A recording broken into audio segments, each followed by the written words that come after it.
The apparitions at Paris, La Salette, Lourdes, Pontmain, and Fatima have been approved by the Catholic Church.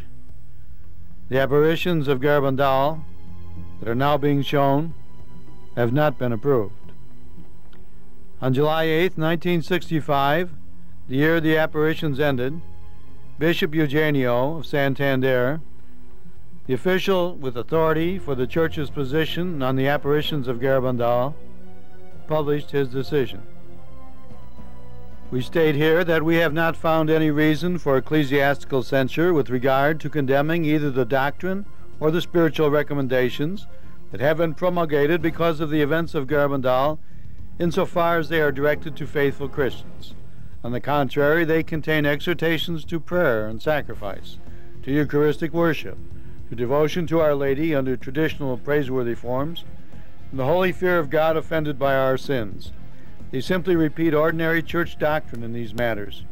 We recognize the good faith and the religious fervor of the persons who go up to San Sebastian de Garabandal and who merit the greatest respect. 31 years later, on October 11, 1996, the current bishop, Jose Villaplauwa, published his statement on the position of the hierarchy of the Church on these apparitions. All the bishops of the diocese from 1961 to 1970 agreed that there was no supernatural validity to the apparitions. Bishop Del Val initiated a commission to examine the apparitions in more depth. The conclusion of the commission agreed with the findings of the previous bishops, that there was no supernatural validity to such apparitions. I presented the study to the Congregation for the Doctrine of the Faith.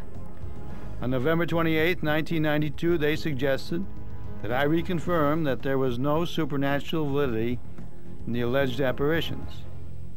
I accept the decision of my predecessors and the direction of the Holy See.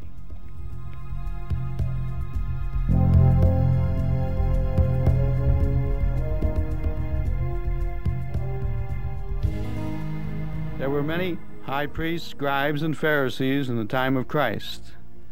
None of them recognized Christ to be the Messiah.